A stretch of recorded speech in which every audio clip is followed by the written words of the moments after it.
Hello and welcome. In this tutorial, we're using quaternions to rotate and twist a particle system.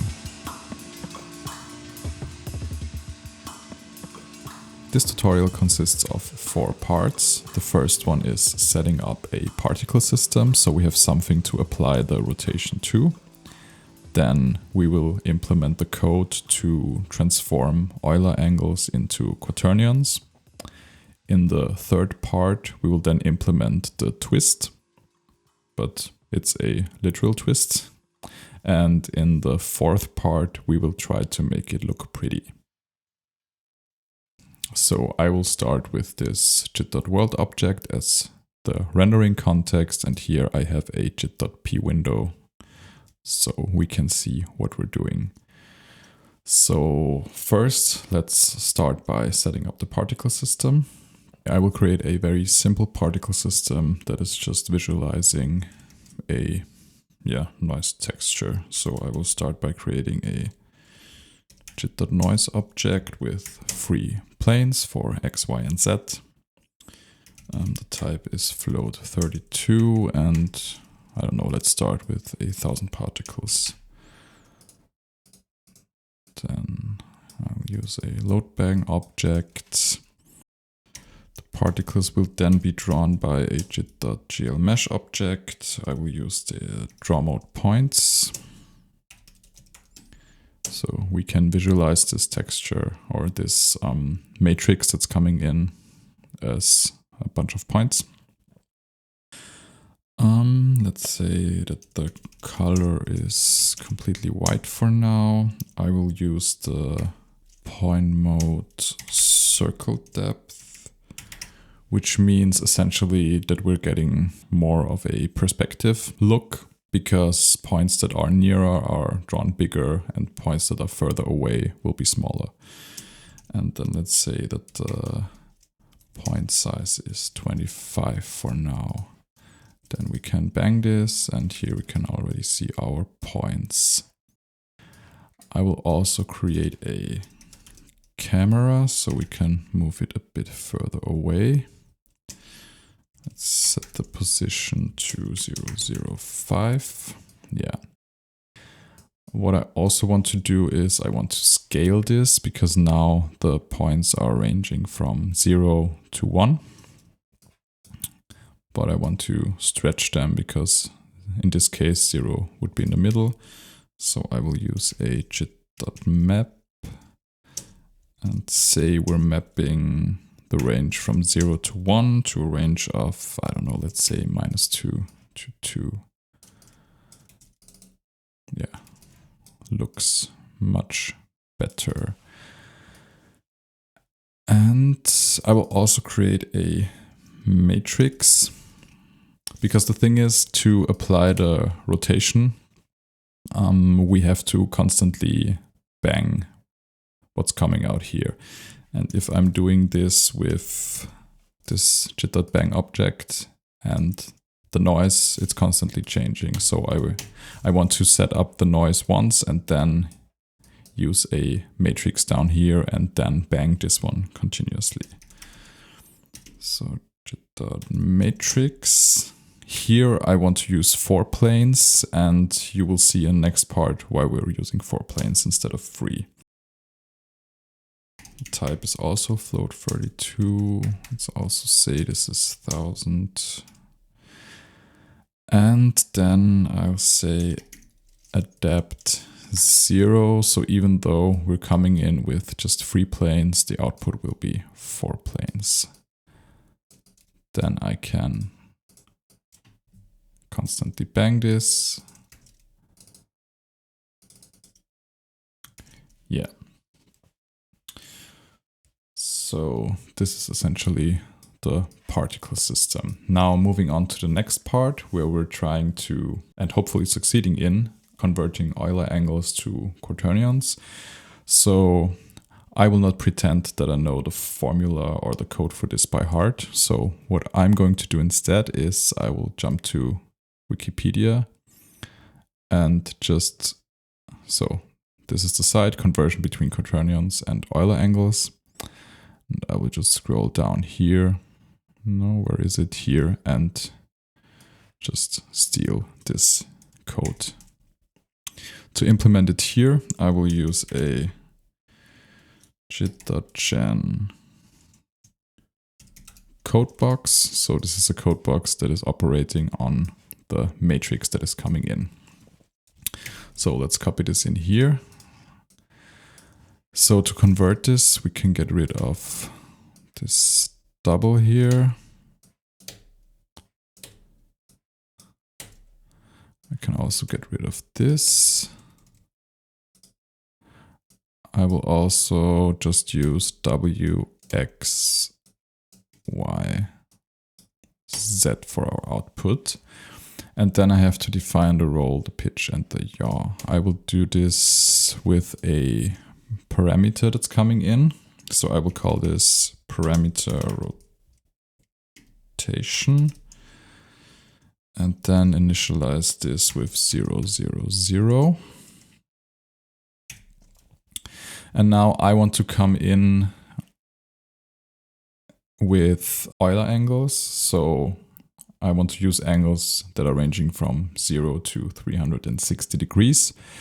But this code expects us to use radians. So first we have to convert the angles that are coming in degrees to angles that are in radians.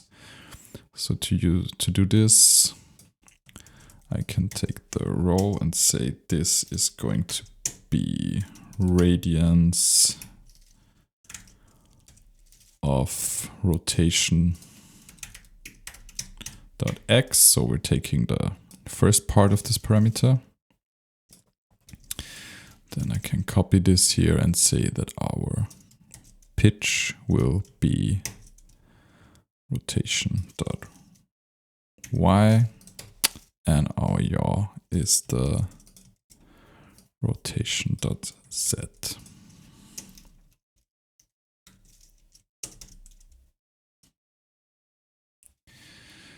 So yeah, and as you can see, the input will be our Euler angles, so x, y, and z, and the output will be this quaternion. So why are we even using quaternions? It's not my decision, so to say. So when you're working in computer graphics, whether it be working with Max or a game engine like Unity or something like that, rotations are most of the time given in quaternions. So quaternions are mathematical systems to represent rotations in 3D space. So instead of using the 3D angles that we're using here as an input, we get 4 numbers, and this prevents something called gimbal lock. So imagine 2 of the 3 rotational axes aligning, and then we would have some kind of a loss of 1 degree of freedom, and yeah, quaternions can help prevent this. And the thing is, for a normal rotation, we could just use this built-in object here. What's it called? Jit.Euler. Yeah, that's it. Jit.Euler to quaternions. So with this object, we can just put in a list created by this pack object. And this would transform Euler angles that are coming in to a quaternion output. So you can see here we have 1, 2, 3, 4 numbers as an output and 3 numbers as an input. And essentially we're doing the same here, but there is a major difference, because with this we're only getting 1 rotation out of it. So if we would want to rotate the whole particle system by, let's say, 45 degrees on the x-axis, we could just use this jit.Euler to quaternion object. But what I want to do is I want to create a twist. So this means that the rotation is not the same for every particle, but the rotation is more or less depending on the position. So whether you're up here or down here, you're rotating more or less. And that's why I need this code, because this just gives me 1 quaternion for 1 rotation. And with this, I can essentially create a different rotation for different particles. That's why I'm doing it like this. So let's move on and hope this even worked. We got an error message.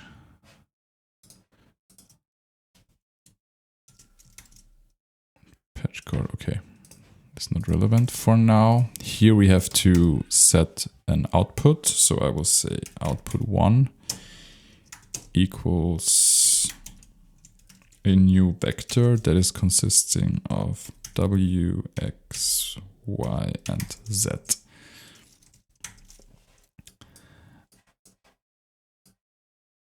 And this is essentially why we need 4 planes here, because, okay, this is a mistake. No, it works. So this is why we essentially need 4 planes here, because we're getting 4 parts or 4 numbers as an output for our quaternion. And so each of these numbers gets represented by one of the planes. Yeah.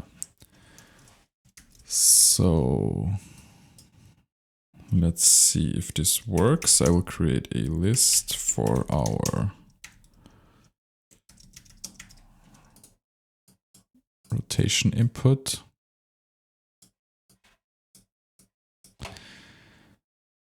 Then, where to put this? Let's put it here. Let's get this thing up here.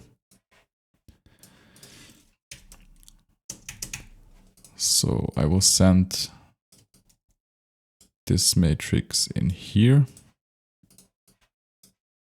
That's why we need this jit.bang up here, so we can constantly bang this matrix and this rotation will be applied immediately.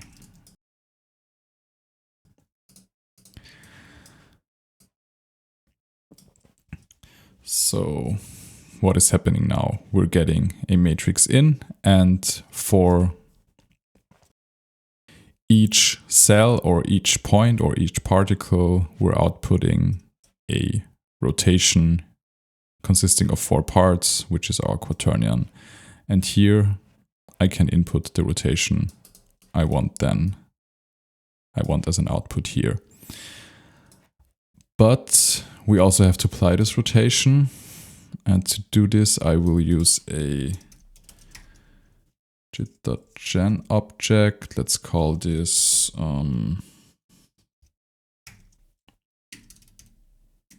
apply rotation.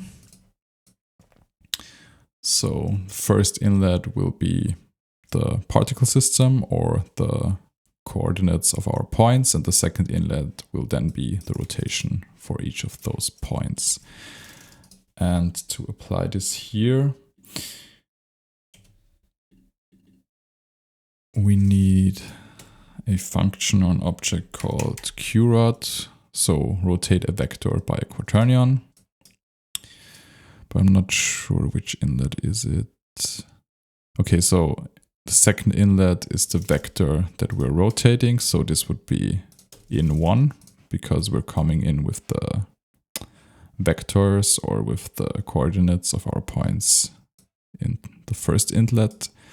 And the second inlet is then the quaternion describing the rotation.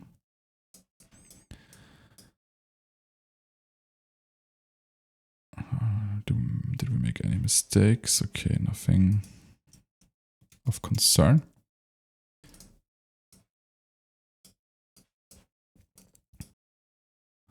Let's put this in here and let's hope for the best. So let's see if we can rotate it. Okay, we can rotate it around this axis. We can rotate it around this axis, and we cannot rotate it around this axis. Why not? Because I made a mistake here. I also put in the Y here, but we needed the Z. And now we can rotate it around all of our 3 axes here in 3D space.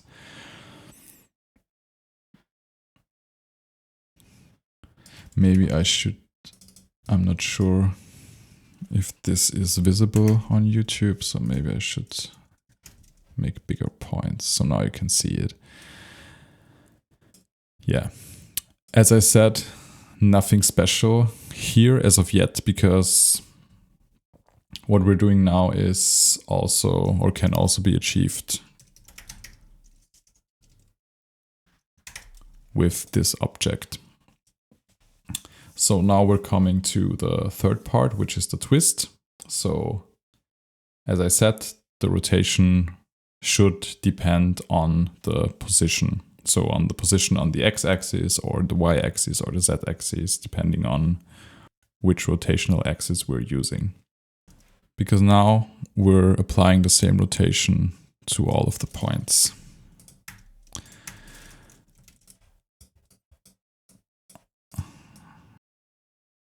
I will clean this a bit, tidying up. But now how can we make the rotation dependent on the position of the points? So we have to take the input into account. So I will, how am I doing this? I will redefine this rotation. The thing is, in codebox, you can't reassign this. So it wouldn't be allowed to just say rotation equals 0 or whatever, then we're getting an error. We can't reassign the parameter. So I will rename this to parameter or to rotation underscore. We'll also put an underscore here. And now I can more or less rename it and say rotation equals rotation underscore. And then I will just say times the input. And why is this working? I mean, let's assume, I didn't test it as of yet. Let's assume it's working. Why is it working? Because we're having here the rotation that is essentially the same for every point. But then when I'm multiplying it, let's look at the y-axis as an example. When a point is up here, it has a positive value for the y coordinate, and when it's down here, it has a negative value. Here it will be multiplied by something positive, and here it will be multiplied by a negative number. So the amount it's rotating will be dependent on how far we're going up on this axis, because here the y-axis is 0. So here it won't rotate at all. Here maybe it is 0.5. So the rotation will be multiplied by a factor of 0.5. So here maybe it is 1. So the rotation will be multiplied by a factor of 1. So essentially this point will turn half as much as this point. And in the negative direction, it's in the opposite direction. So let's see if this works. Look at that. It's twisting now. And you can see that in the middle, almost nothing is happening. And the further up we go, the faster we're twisting. And the further down we go, the faster we're twisting in the opposite direction. So depending on where we are, there is more or less rotation. And this is introducing this twist. We can also look at it on different axes. Now it's more of like looking like a folding motion. And also around this axis, twisting. But I think it looks best when we're doing it around the y-axis. What we could also do, because with this particle system, I think it's not that easy to see what's happening. We could also use a 3D model with jit.gl model. Let's say at file, we could use our trusty duck. What's it called? I think duck.dae. And then we will output this as a matrix. So matrix output 2. So matrix output 2 means that every transformation that I apply to this model will also be output, or will also be part of the matrix. If I just say matrix output 1 and I change the scale or I change the rotation, nothing will change with the matrix. Let's output this here. Now we can see the ducky. Maybe we should also change the draw mode to line strip. And I will rotate it here. No, not this one. 180.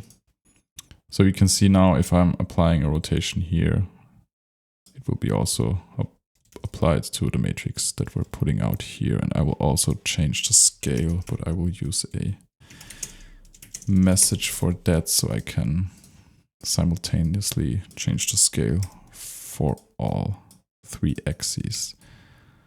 So, and now look at that. We can twist the duck.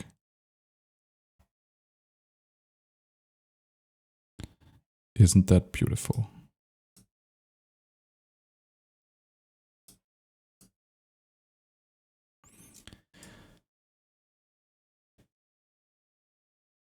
When you're using Max 9, you can also use the new Jitter geometry system. And there is this object called jit geometry. I think it's even called Twist. Is it called Twist? Yeah. And so when using the geometry system, you can do essentially what we're doing here with this geometry twist object. This was also the inspiration for this because I saw this in the geometry system and I wanted to implement it with just the vanilla matrix objects. So yeah, we can twist and turn our duck. What also looks cool is to introduce a twist here and then rotate the duck through the twist on different axes. This is also looking pretty cool, I think. Yeah, very nice. So coming to the fourth part, making it look pretty. What's always a good idea when working with matrices and transformations is to use a jit.slide object.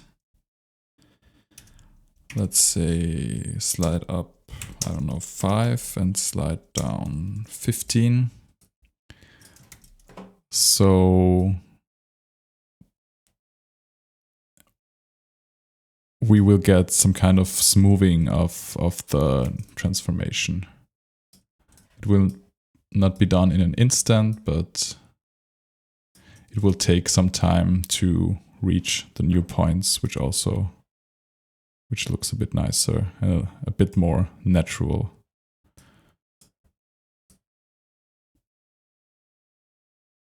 Yeah. Maybe even more here.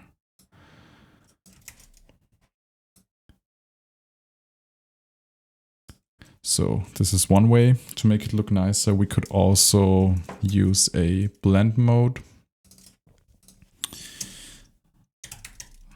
which will then blend the lines. What do we need at blend enable 1? And then let's say that the blend mode is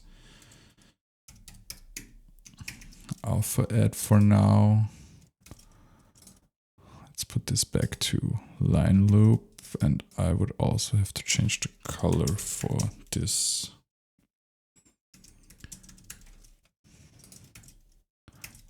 You know what? I will just say, I will just commit to it now. So this is not a particle system anymore. It is a line loop.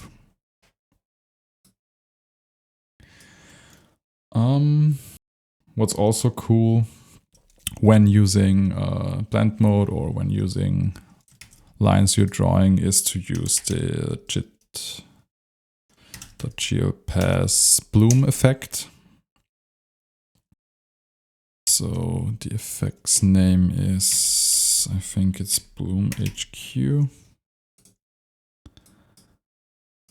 And let's change the parameters here until we find something that looks good.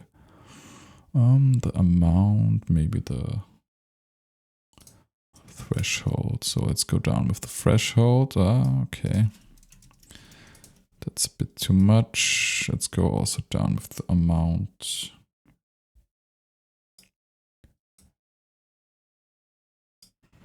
Yeah, maybe a bit too extreme.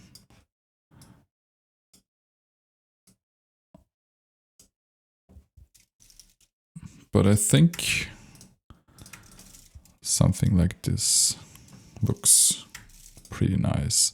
And you can see even if I'm typing something in here, it takes some time to apply the twist. Yeah, and I really like this motion when the whole thing is rotating through the twist. Poor duck. Okay, yeah, that's essentially what I wanted to show you. I hope you found this useful and thanks for watching.